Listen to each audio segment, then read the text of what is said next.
collections in Power Project folders. These things hold so much.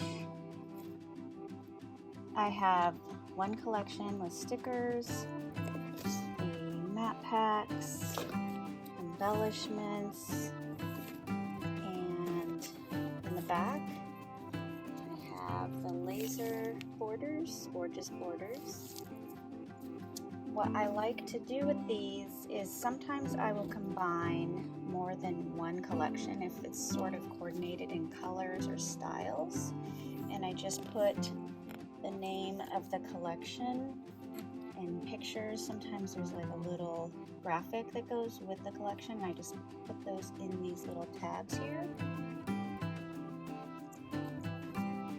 and then fit everything in the Power Project folder, and I love it because it keeps everything super organized. Another thing I like to do is I like to take the Power Project folders. It's already a collection or a few collections, like these are Halloween collections, all in one Power Project folder, and I have a plan to scrapbook my pumpkin patch pictures.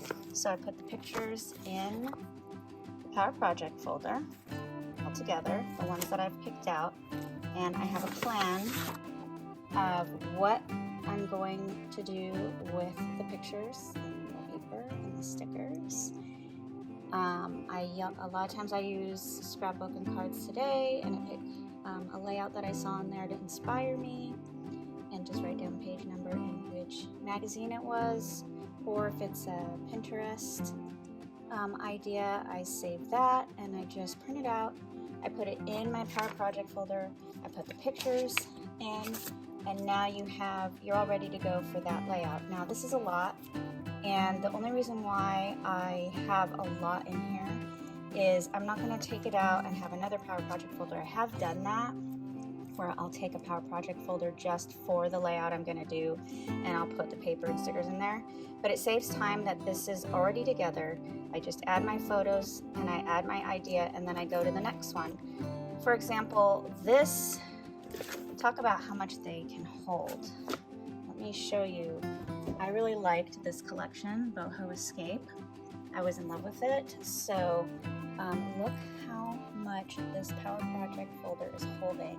I probably have 6 packs of paper, maybe more in here, and a lot of stickers, and a lot of embellishments, and then I added my photos because we have one day the girls were like breaking leaves in the backyard, and the wind was blowing really hard and they were dancing. It was hilarious.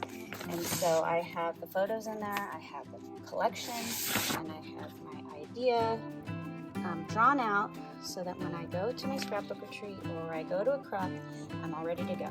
All of these Power Project folders are also my Power layout, so that I'm ready to scrapbook when I go to the next retreat or I go to my next crop. Like I said, everything is planned out, so I'm not sitting there thinking. I can hang out with my friends, I can talk and scrapbook, and I can get things done, and it's planned out, so it's ready to go. So it's so much faster, and I love it because I tend to talk a lot, and if I'm talking, I can't decide how I want to do the page and the design and everything.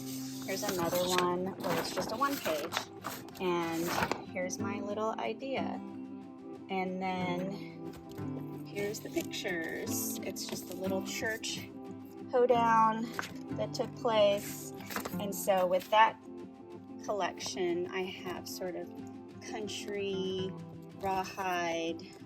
It's hard to tell from this angle. Let me pull it out. Let's see here. Yeah, so it's the Wide Open Places from Creative Memories. So you have, sort of cowboy, like hoedown. That is how I like to organize my collections, but then I also take the same concept and do my Power layout that way. So it's really fast. Then I just put these in a bag and I go.